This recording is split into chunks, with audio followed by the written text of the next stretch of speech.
A customer? A I'm sorry. customer? Are you talking No, about I'm a talking customer about or?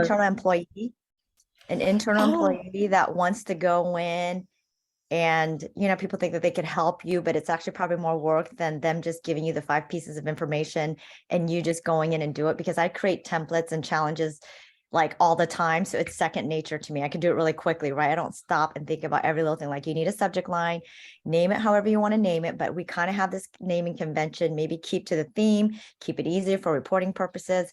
But then you run into a person that just thinks they do it and they know how to do it and wants to do it all. And then they've done nothing and they're like, okay, where's the template you create? Oh, I haven't done anything. Okay. Okay. So I was thinking about creating a video, like a how-to video on how to create a challenge from beginning to end. And I've had people say use real-time player because I have a Mac. And what are some other recording or screen recording, yeah. Have platforms you that people used want to do? Loom? Loom is mentioned a couple of times. I know Christine has used it. I've used it. Loom is super easy to use.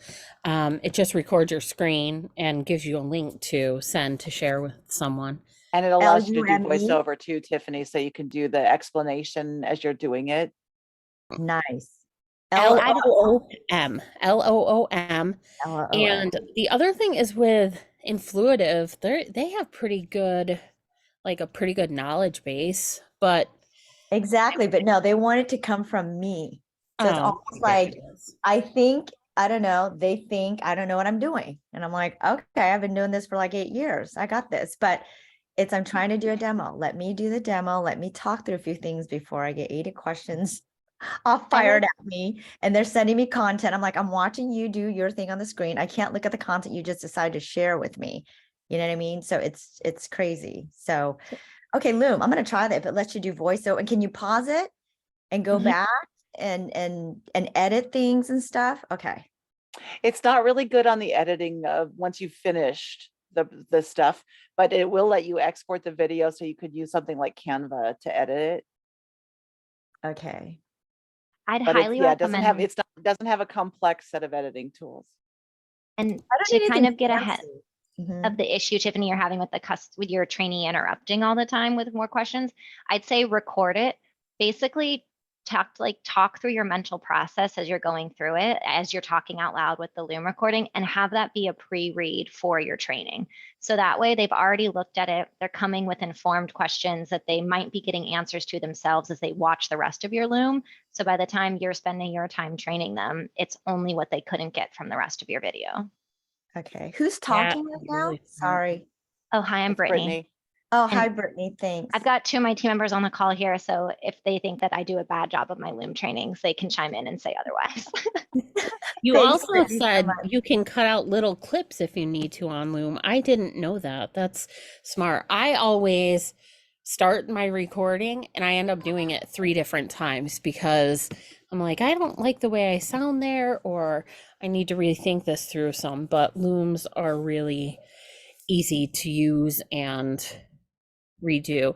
I think if you use the free account though, you only get 5 minutes and you get 25 videos, but you can, decide which ones you keep and whatever. Yeah, I don't Another think so. one, another one I'd recommend is Scribe. It's not videos. Scribe is It good just too. it tracks your clicks. I found Loom extremely difficult to use because of the editing. So if you like screw up 5 minutes in, you have to start completely over. All over.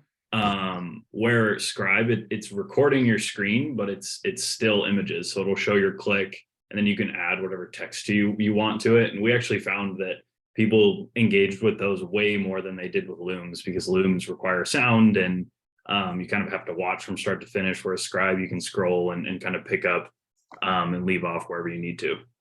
Can you pause during Loom? Like say if I want to pause to get a drink of water or catch my breath and then hit play again, is it still a continuous video or does it mean it's a new video with a new link? Then you're in trouble, right? If you can't pause it. So it's like you have to start all over. Does You Loom allow for can. that? Yeah, you can pause it, but they actually just added a feature too where you can cut clips out. Because I'm also really bad about that, where I'm like, oh, I didn't say that right. So I just pause for like 3 seconds, restart my thought, and then later I just go edit out where I goofed. So Scribe, whoever spoke earlier, I don't know. Maybe if everyone can introduce That was themselves. Andrew. Hi, Andrew. Thank you. So, okay, Scribe, you could just download it and use it.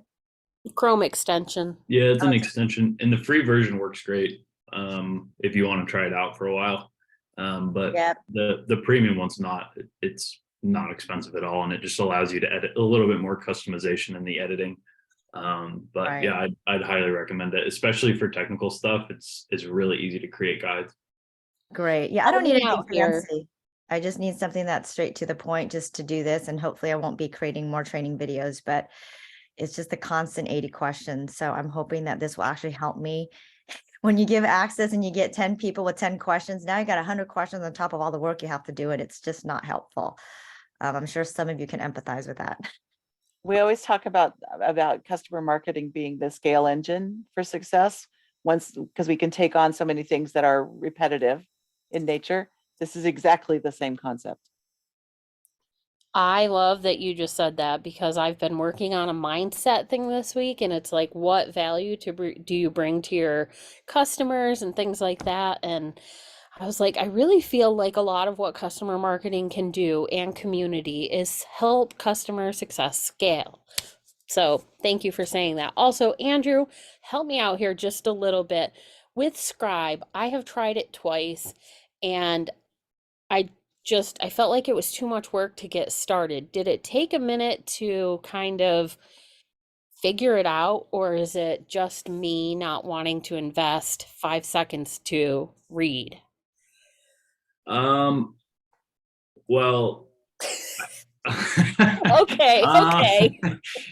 I think it's super easy. I mean, you literally just you enable it, or you start a recording, and then it just starts tracking your clicks. So wherever you click, it'll say, oh, click, whatever, enter, or click start here, and then it just Gotcha. it tracks. So maybe you were just kind of starting in the wrong point, so then you were trying to play catch up, and then it tracked a bunch of unnecessary steps. It's okay. We can just accept that Mary's got some UX issues. It's okay. Mary, I can send you some examples of ours so you can kind of see what I mean by them. But we use them for all of our guides, so I think they're Okay. really straightforward. Thank you. All right. I'm sorry, I'm just going back to Tiffany's question. Is part of the problem also the training of Influitive, that the people just are asking you to do the training of Influitive as a tool? Is that it too? Correct. There are videos, but for some reason they refuse to watch the videos. So, like I said, yeah, so you're paying for the tool. So some of the things that I've done in the past is I've asked my success manager of the vendor success manager to do the training. That's another thing too. So you right, pay. I can, but the thing is, like I said, like for some reason, it's weird. I almost feel like this person wants to make Plug me into your stumble or brain. something, right? Like thinking that who's saying, it's like I'm doing all the work. I just do it so quickly every day, creating a challenge, putting in content, and it's just like 5-10 minutes, I'm done, right? And then I'm off doing the 80 other things that I'm supposed to do. So for whatever reason, and then they keep sending screenshots. What about this? What, like every single thing? It's like they haven't even tried to create a template. Supposedly that they said they wanted to. They haven't done any legwork. And I'm supposed to go on this training and just zip through as I'm being attacked with 80 questions before I can even say anything. And I said, yes, because I haven't been able to even train or to do anything. Like I should just say, let me go through this first. I'll create a master template, and like, this is what it looks like, and this is how it should be. And then you can ask me questions, but it's almost like they won't even stop to let me do a demo. It's like getting on a demo, trying to pitch something you're selling, and you can't even get it off the road. This person is just shooting with 80 questions. Like, well, if you stop and watch what I'm doing, then maybe your 80 questions will go down to 10 because you've seen everything, right? But it's one of those things. And I've never had this happen to me before, because I've been an account manager and I've done demos and stuff. I've never had a person, like this. That's just. So like, I was going to draw that. I was going to draw that same parallel from a sales demo with a bunch of people who are unprepared for the call. And I think it really comes down to providing more information ahead of time. And if people are asking so many questions, it just means they're not prepared for the meeting. So it really comes back, like they're putting the burden on you, but if you're preparing or providing an agenda and providing resources ahead of time, they need to come prepared. And if not, like you're saying, it just wastes everybody's time. Exactly. So that's something that I would, from coming from the sales perspective, I would do more to educate ahead of time and encourage information sharing ahead of time. So then the meeting can be used for education and question answering. So you don't have to spend so much time kind of trying to cut people off or get through a bunch of content. I absolutely I- agree. But again, it's internal politics, it's stuff. So I just kind of have to tread lightly because who's friends with who, like all that stuff that we have to deal with at work.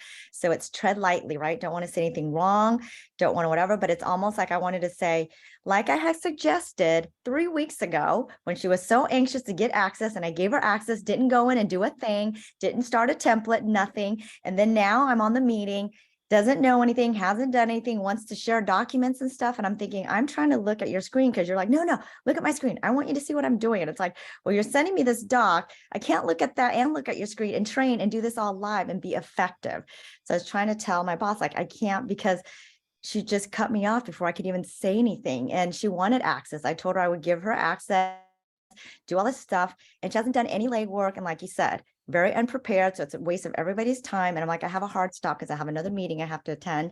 So it's one of those situations, right? Normally I say like, here's the template, go in and see what you can do, create a template, save it. You're not going to hurt anything because it's not published. I can go in and look through things and show you, oh, this is what you did wrong. This is what you did wrong. Or this is how you can do it before we get onto the training, but no, I can't. So now it's just one of those things where I have to just tread lightly. I'll just send the training. Like I know what I'm doing. I'm not going to send screenshots. I'm going to do a video, take a look. And if you need help, let me know, but you have to be prepared with your content, with your subject line. Anything that you want is probably fine. There's best practices. And I even said that it's going to all come from me because I'm the admin and they know me. I don't want to be like a CS person and now another marketing person and someone else in product. And they're all confused. Like, who are they talking to, right? You want to brand your community a certain way. And that's the best practice. And so, I'm trying to communicate that, but I still have to tread lightly because the people I'm training and all that good stuff, politics, it's not fun. So it's think- not a direct report then. It's another team, like a, collaboration almost type of thing. I think you Ugh. still Exactly. have to like lock it down because you can't function otherwise. I mean, if you prepare and send stuff ahead, or even if you don't, you have to maybe in your beginning remarks or whatever, or just mute everybody. It's a really great opportunity for growth, Tiffany. That's what I'm you want. growing and learning every day. That's why I'm like, I'm going to do this. It's a video and it's there. Share it with whoever, whatever team. And then when you're ready, let me know. But if the video and I'm showing every single step and you still don't get it, then let's get on a training. Yeah, but I just feel like this person is purposely just, doing it. So I love that mute button. Mute button. Nice. Okay. So what other questions? What other obstacles or I don't know, not struggles, but because I don't want to say that we all have these different struggles, but we all have questions or things that we're thinking about trying to work through. And that's what we're here to do, is help each other with that. So who's got another item to discuss?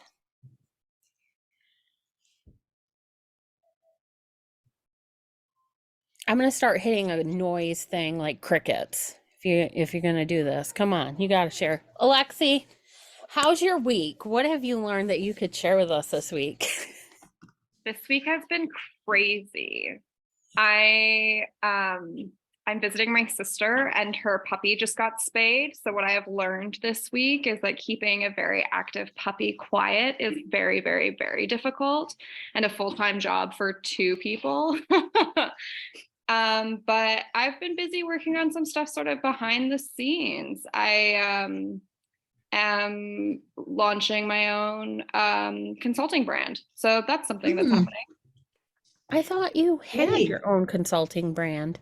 So I work as a contractor for Porter Consulting. Oh, So I'm just an individual contributor to the larger team there. And I'm going to continue working alongside Porter and with my clients there. But my sister and I are building a company called Frank Advocacy, where we bring frank advice to customer marketing. So Nice. you'll Good for probably you.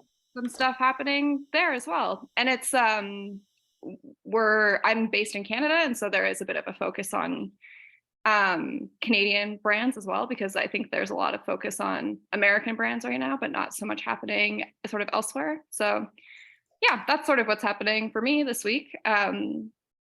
There's been a lot of interesting conversation. I'm actually sorry that I missed yesterday's call about references. I feel like a lot of people are really curious and have a lot of questions about reference processes and best practices. So thinking about how I can help there as well. Absolutely. And I would love to talk to you about that because I want to do more consulting. Like Mhm. I feel like I do it now for free. And that's fine. I want to help everybody, especially the people that contribute to the community. Mhm. But there are other opportunities. And, you know, for me, it's weird. I always find it easier to get accounts from like Europe. So Yeah. it's nice that you're in Canada. Yeah. Well, yeah, let's definitely chat. There's a lot of people, it's an interesting time. Well, it's like not necessarily great for the industry in terms of full-time jobs. A lot of the work that is impacted by layoffs still has to happen, even if there isn't a full-time headcount. There is a So, lot of contracting opening up, mhm. I feel. And I've been telling people in the jobs channel, just if you can take contracting work to put food on the table for right now, that might be Yep. an option because while people are losing headcount, there's still some budget for a Yeah. lot of companies. And, you know, if you can get a year contract for 40,000 to do something, that's one thing. Now, I'm not saying how much to charge per hour, that's Mhm. different for everyone, but yeah, and we didn't talk about reviews as much or references as much yesterday. It did come up, and that's why Emily's gonna jump on. My dogs are insane this week. Sorry, I feel like it's like the full moon or something. It's coming. Full moon's all week. coming. When you Somebody say go ahead and jump in with another topic while I handle Alexei, here. have you connected with SAS North yet? I haven't, no, but it's I'll funny that send you mentioned them. I'll send you Lauren's contact info. Oh, awesome. That would be great. Thank you. Yeah, and I'm 'Cause I always think happy that's to a talk. great place for you to hang out. Oh, perfect. Thank you. Yeah, I'm always happy to talk about contracting with anyone who's interested, even just about learning more. Kind of an interesting perspective. Like I got into this industry because of my mom, and she's been working as a customer marketing contractor since like 2002 or 2003. So lots of perspective in terms of making contracting a career versus just sort of a stopover. But yeah, always happy to talk. When you say references, Mary, are you meaning like customer references, how to get them, or what about references are we talking about? Yesterday it just came up like getting more references. Most of the time, a lot of the issues that I see that companies have, or, you know, people in our industry have is, you know, just the relationship with your other teams. I mean, that's seems to be one of the biggest blockers is overcoming the issues with your other teams, like the salespeople that don't want to participate in your program, that don't want to send their references, or they want you to give them a reference far too early in the process, or, you know, you are trying to figure out how to use references more wisely for you know, one to many or doing the videos, and then just the communication around using that. I don't know if any of you saw, but Dana from Slap 5 had posted kind of an image cartoon on LinkedIn, and it was sales asking the customer marketing person, can you send me a reference for this? And they were like, I'll look for it, go ahead and look at our videos. And then they came back and they were like, I still don't have it. And they were like, but did you look at the videos? And so I think the communication there is something that I've seen come up, and it is a little bit of what we discussed yesterday. But do you have something you want to share on that? So reference deflection is, yes. So basically, I know that all of us, a lot of us have gotten a lot of case studies and things of that nature, right? So sometimes, yeah, I know everybody's busy and they don't want to look and you send them information like this whole reference sheet, but maybe suggest like, here's a case study that relates, maybe give them 2 suggestions, because obviously we're all busy and you probably have 100 case studies. So just say, check out these 2 first, and then see if that would work, you know, to get the customer what they need. So maybe make some suggestions. And I know it takes time versus them just coming to you all the time and just saying, I need a reference for every little thing. And how far in the sales cycle are you? Are you pretty much to closing? It's between us and another person, right? Or another company or a competitor. So maybe help with that a little bit and suggest, instead of sending them a list of 50 case studies, or I'm going to look at it and they're going to keep bugging you about getting a reference on the phone. And then we've all dealt with, you know, reference fatigue, right? There's this handful, 10 customers that we constantly rotate. They have a business they're trying to run. So being empathetic to their needs, and that's a real problem. That's a real thing, you know, reference fatigue, whether it's a customer quote that we keep using the same customer. And I feel bad for this guy. He's helped us so much. We need to find and add new people to the pipe or to our library of references or quotes and so forth. So maybe making a suggestion, look at these 2 case studies first, see if you can really leverage this first. This is what case studies are for. So in the reference deflection process, before you have to get one on the phone, if they're nearly at the very end of closing. So that's something else, because we're all teams of 1 and 2, and it takes a lot of time to get a reference on a call and coordinate everything and so forth. And then the reference fatigue also hits as well. For sure. Yeah. And one of the things that I've been thinking more about is whether teams should be building like an advocacy program that includes references and reviews and all these other asks, because a lot of times it seems like it's very fragmented. Like, these are people that we know we can go to for reviews. These are people for references. And I'm wondering, from the experts in the field, people who've done this for a while, like you, Tiffany, is it better to do that and like take a few moments, a couple of months to put that together, and then go to like start bringing that all together? Do you understand what I'm saying? So you're asking if, because generally there's a list, right? When I started, I was a team of 2. Now I'm a team of 1. Joy. Yay. There's like a list of case studies that hopefully you can track, right? Just a case, like if it's XYZ company, they have these 3 products, because we have 12 products. So products is obviously important to the whole reference process and trying to source a reference.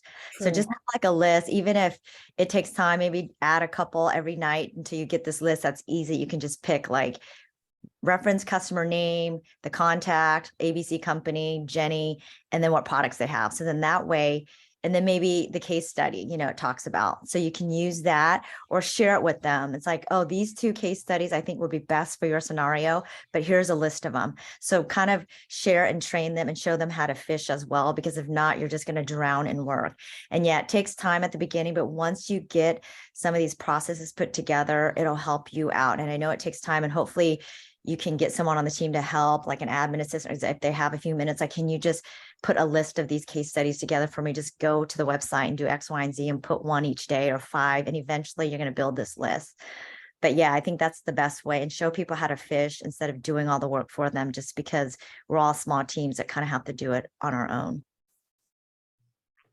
Good point. Okay, who's next? Who's got a topic to discuss? Enablement, yes. That's something I learned in community. I had a call with sales enablement. And I thought, why am I talking to sales enablement? Like, it has nothing to do with community. Well, I was at outreach.io, and it was the best call I've had in a long time, because she really made me think about how much internally you have to work on enablement for your own programs. And community is a lot of customer marketing. So I learned at the time, I really need to enable my internal teams to be able to build that external community. And it made a huge difference to how I approached my strategy and working with teams internally, that enablement aspect. We do a Mary. corporate meeting every 2 weeks. That's firm wide. And I've snuck onto the agenda like once every 6 weeks or so that I can update them on the different things we're doing in customer marketing. Is your approach to everything you do, Christine, just like look for opportunities and ways I can get in there? Because I feel like you soak up everything you learn in all of these different calls and all of the courses and things that you've done, and you implement it so well. And, I'm one of those people that, you read about the 90% of people or whatever that read something and forget 90% of it. That's me.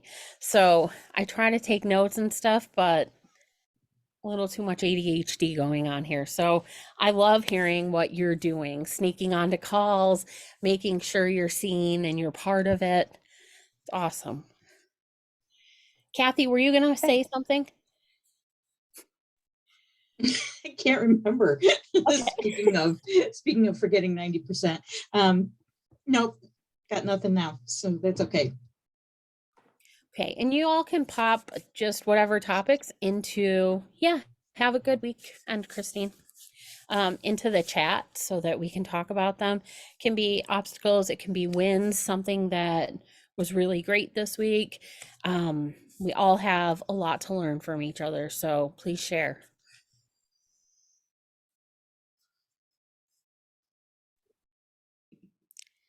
If I'd love nobody to hear else, some.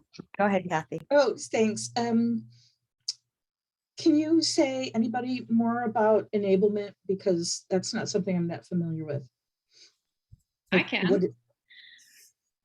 So one of the things that I think often sort of gets left out of the conversation in terms of putting a new process in place from the customer marketing team, whether that be adding folks to the pipeline for review campaigns or sales reference calls or case studies or whatever, is the piece of like training the folks who will be using that system who are outside of the organization and how to do that. And so one of the pieces, particularly when we're talking about sales references, that I think is really missing is the digging into the like what's in it for the sales team and why it benefits the sales team to use the processes that you've put in place versus just coming to your inbox and asking you to do all the work for them.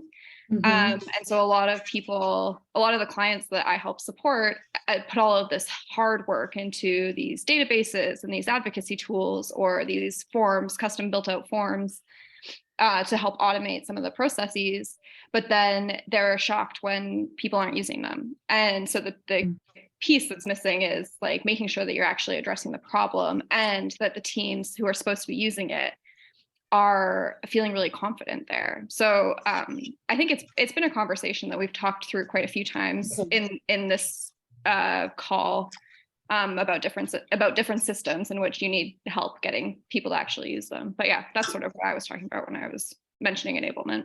Okay, that makes sense. Thank you.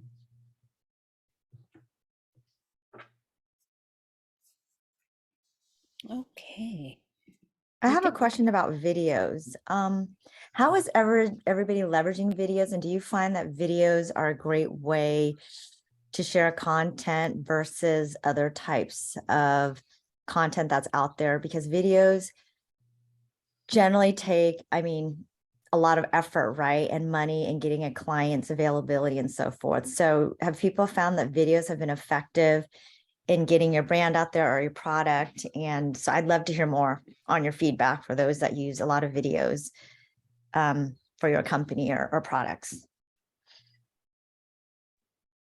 What I'll say on videos is I had an experience where I actually stopped sending them because what I noticed would happen was that when I would send them, they'd go, yep, I want to talk to that person. And so instead of just taking the video for what it was, they then wanted a reference call set up with them because they saw them speak about things and wanted to ask questions further.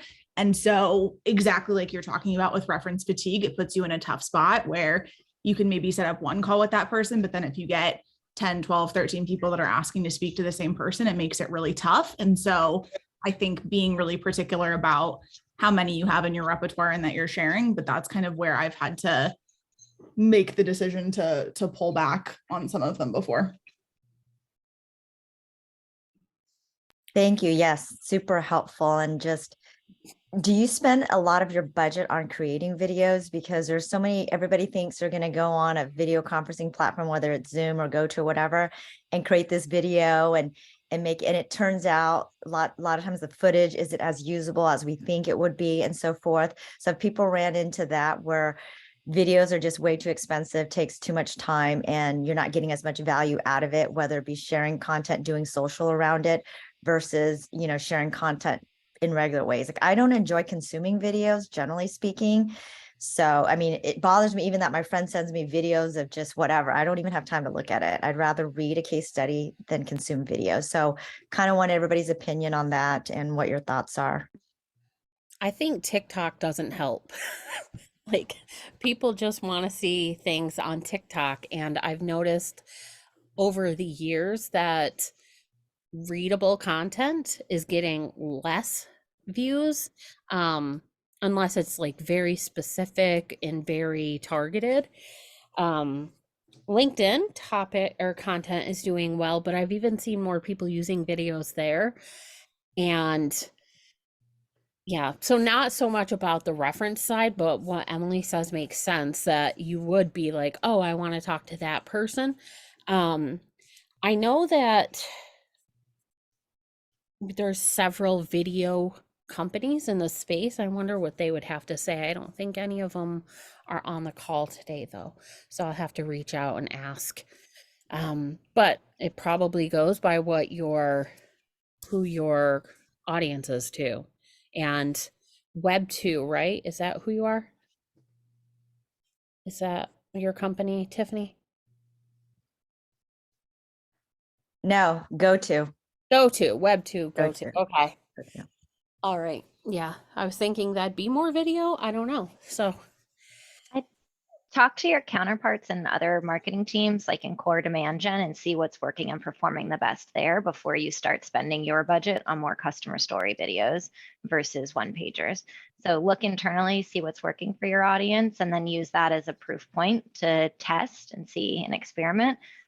But videos are expensive unless you're going for like the more UGC style where they're filming on Zoom by themselves, which is super cheap. But if you're looking for more high quality content, video production, you got to be on site, travel, all that. It does add up quickly.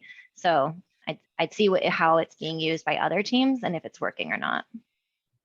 And also the videos, just to add to that, are probably on your website. And a lot of times the website, they can show you how the content's been downloaded or viewed.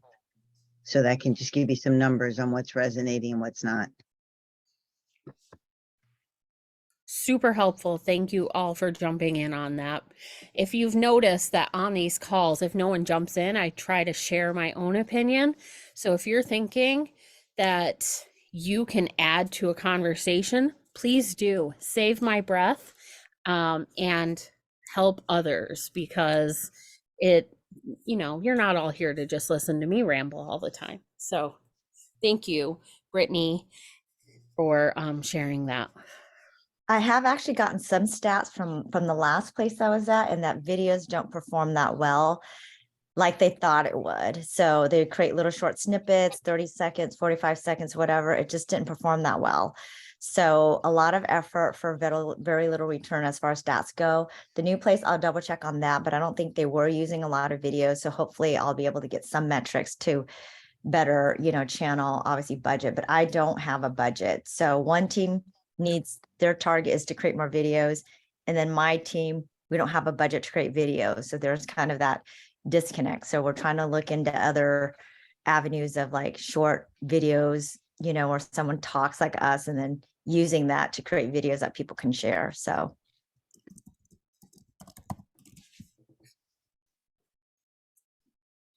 That's great. And if you get even more feedback, please come back and share with us. I shall. Thanks, everyone. All right. Is there another topic that anyone wants to discuss? Thank you, Elise. Thank you for coming. Thanks, guys. Have a good one.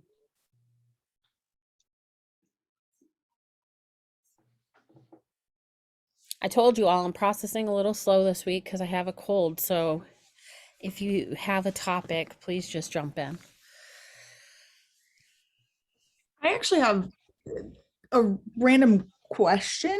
So Allison had done a presentation where she talked about how she never calls references, and she calls them peer-to-peer conversations, connections, or makes up kind of her own name within it. So I was kind of curious what everyone's calling those conversations when you're setting them up.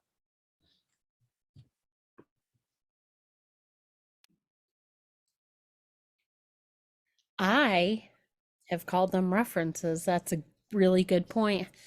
Tiffany, Jennifer Lyons, anyone? Well, if I'm talking internally to the rep who says I need a reference call, when I reach out to my customers, I don't call it a reference. I was like, hi, XYZ, would you be available anytime these 3 days to get on a call and talk to our customer or talk to a prospect? That's kind of how I word it. I don't say, can you be a reference?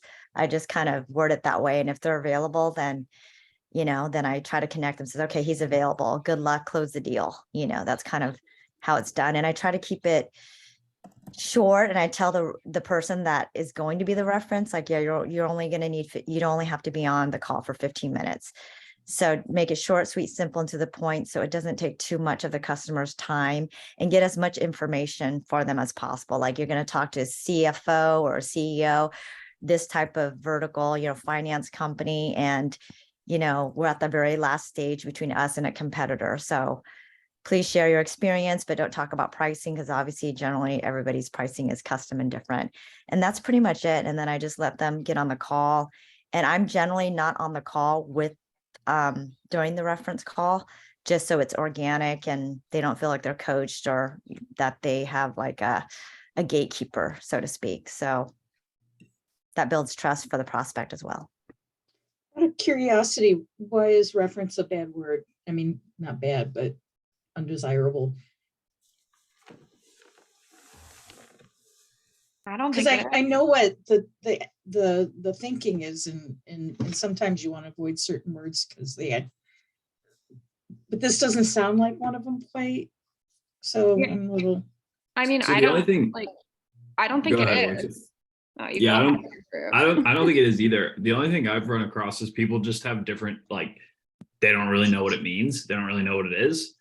So it has nothing to do with that it's like a bad word. It's just like Okay. people use reference and referral interchangeably. And it's like, well, they're very different things by definition. So I think it's more just providing context. Like, I think Robin put in the chat, like, peer-to-peer reference, just so it's like a little more context on the definition of it. But I've never seen anybody view it as a bad word. It's more just let's just put a little bit more clarity here so everybody's on the same page. And I think there's a big difference between dialogue that happens that's internal versus dialogue that happens that's sort of like external, like talking to your advocates and your customers and your prospects versus talking to your sales reps and CSMs. Salespeople, like 9 out of 10 times, are going to call it a reference call because that's the same regardless of whatever you're selling, right? It doesn't matter what company you're working for, you're still looking for a sales reference call. Whereas when you're talking to the people and inviting your advocates or your customers to join into your advocacy program, you want to highlight it as an opportunity to share their expertise and their insight and connect with people in their same jobs in their industry and that might be expanding their network, right? So I think like a lot of companies still use the word reference even when they're talking to their customers or prospects. But what they do is they add the context into that conversation. So where Brittany's mentioned that people confuse reference with referral, you're not asking your customers to provide a referral. What you're asking is for them to be a reference and share their insights. So a lot of it also depends on culture. Like, you see younger companies sort of avoiding the word reference when they're talking externally, but you see really established companies still talking about their customer reference program instead of their customer marketing program. Okay. I was just talking about that in the chat, that companies still do that, where I did an interview with a company and they were like, well, we need a reference manager. And as we drilled down into it, they needed someone that was overlooking all different types of advocacy, finding the stories and turning them into case studies and all of that. And I was like, your job description specifically only states reference manager. What you're hiring for is customer marketing and advocacy. That's a whole different thing. They didn't like that feedback though. So I probably should have delivered it in a different way. Just keep that in mind if you're looking for a job. Some people don't like to be told they're wrong. But that's a good point, Lexi. Thank you.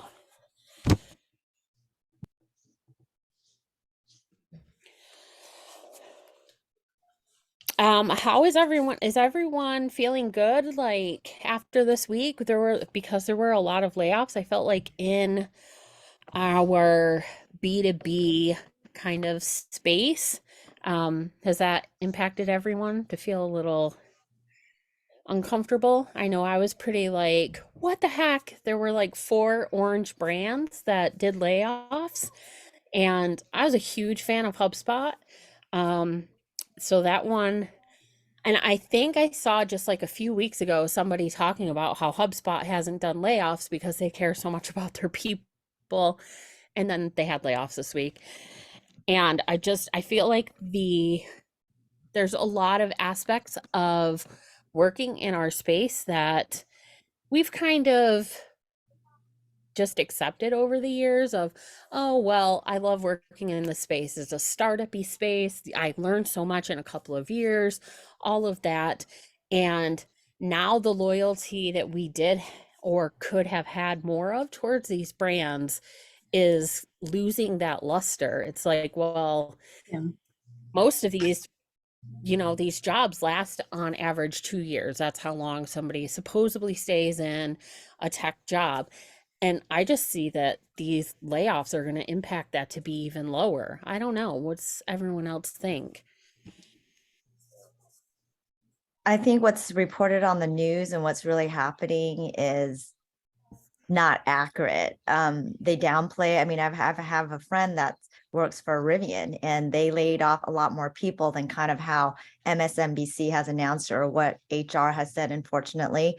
And they do it based on manufacturing people only. Then what about the corporate people? There's hundreds of those people. So the layoff numbers that's reported, what's really happening is not accurate. It's usually higher than what is actually reported. For whatever reason, obviously they don't want to make it sound bad. Like if they're laying off 1,000 people, they want to say, oh yeah, 2% of our company, but then they're only using the manufacturing people that are actually building the cars, right? And in the electronic vehicle market. So it's a lot more than what they say. It might be, you're doing the math, you're like, oh, they laid off 300 people, but it's really 800. And same with I know someone that works at Amazon. It's a lot of people. I think it was like 18,000. And she said it was poorly handled. Someone within the company said that. So a lot of things that you read and what's really happening is not completely accurate as far as the numbers go. What's reported and what's really happening internally is not accurate. Everybody's trying to put out more of they don't want to hurt their reputation, right? By reporting we laid off 1,200 people. They rather say they laid off 2% of whatever to make it seem like the number is less than what it really is, which is unfortunate. Not only that, and like a big part of our space is contractors that are full-time, and they don't count towards those numbers that are released in most cases. I did have a very interesting experience this week that I got to be on one of the calls after one of these companies did layoffs, and I got to be on an all hands call, and it was really interesting. I mean, there's not a lot that I can share about it, but just like the reminder that these companies are for the future of the company. No matter how much you love being a part of working with certain teams and all of that, and it doesn't matter, like they have to make decisions based on the health of the company and where they see it going. And regardless of how much we think about, oh, all they care about is growth, all they care about is getting more sales, blah, blah, blah. That's because the investors want to see growth. Having customers that as our teams we can bring a lot of value from that and help impact revenue and impact retention.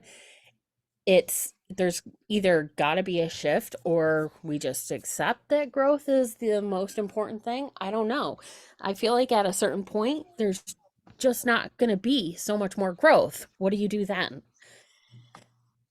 So these are the ruminations of Mary when you don't bring topics to your weekly call. That's what happens. So it was really interesting to be on that call. And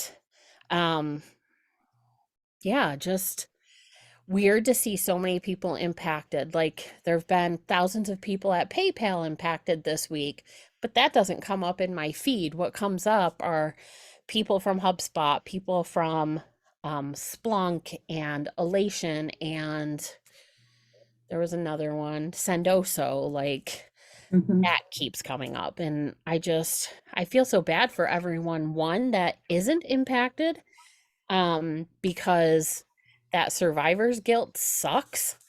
But at the same time, I've been on the other side and been impacted by layoffs too, and obviously that's the really hard side. And I'm sure as a CEO that decides to make these calls, it's really hard. Like you've got to feel like crap for a while. On this particular call, there was conversation about how excited they were about the future, which I Ooh. was like, this is just not appropriate. Like, I'm sad, but I'm also excited about the future. No, shut up. Talk about that in 2 weeks. Oh my God. Just When I was laid off from my company a while back, and a minute ago we were talking about growth, right? And that's, of course, a company has to, improve and whatever, but the board, we were so beholden to the investors that our hands were tied in a lot of ways. And yeah. I don't know how they finagle this in accounting, but if they're not having sufficient growth, I mean, in my brain, growth comes from like selling more stuff, expanding somehow, but what they would do is just lay off 1 million people and make it look like the numbers were better, but it's really Oh kind yeah. of starving the racehorse. But the cherry on top was the all hands call about it. Well, that was a different layout, but the all hands call, the CEO was talking about the layoffs in old school CEO. He was complaining about the cost of separation. So how much it cost him to lay off people. And you gotta Wow. be kidding me. Yeah. It was awful. Wow. It was awful. Well, I just wanted to say that I think that's why communities like ours are so important, because these are the teams you can work with. Like you keep coming back and being able to have conversations with each other as your actual everyday work team shifts, because I'm seeing these tenures being shorter and shorter, like people getting a job and now having gone through 2 layoffs in less than an entire year. Like, Oh. and I have people reach out and they're like, hey, we have a full-time position I think you might be a good fit for, or I want to refer you to a full-time position. Are you open to that? And I'm like, I'm contracting right now and I'm happy. I look back at companies that I was like, oh, I really want that position. I want to work there. And 6 months later, they've done layoffs or they've let the people go because they didn't plan well. And I'm like, I have contracts that have just been extended. It isn't great maybe for those teams if they had some issues. But I'm happy where I am. I'm afraid of getting a full-time job. I mean, it's different for everybody. It's very sad. I think all of us knows a friend or 2 friends that have been affected by layoffs across the board, whether it's the electronic vehicles, car space, tech, whatever it is, right? Everybody knows somebody. So yeah, it's a lot of crazy things happening in the world. Just, support each other as best as you can, be kind, keep your heart and mind open, help those that you can. There's shootings and just all kinds of crazy stuff. It's definitely an interesting time with inflation and stuff, but support each other, reach out, link in with me. If you want to connect. And usually, during work, I'm usually really busy. I'm free today because we're off for self-care. So I try to join as much as I can, but if I don't respond to you immediately, just give me some time because I'm trying to multitask as best as I can. Good luck, everyone. Take care of yourself. Be safe. Have a good week. Thank you. Bye. Hey, bye. Hi, everyone. Bye. Bye. Bye.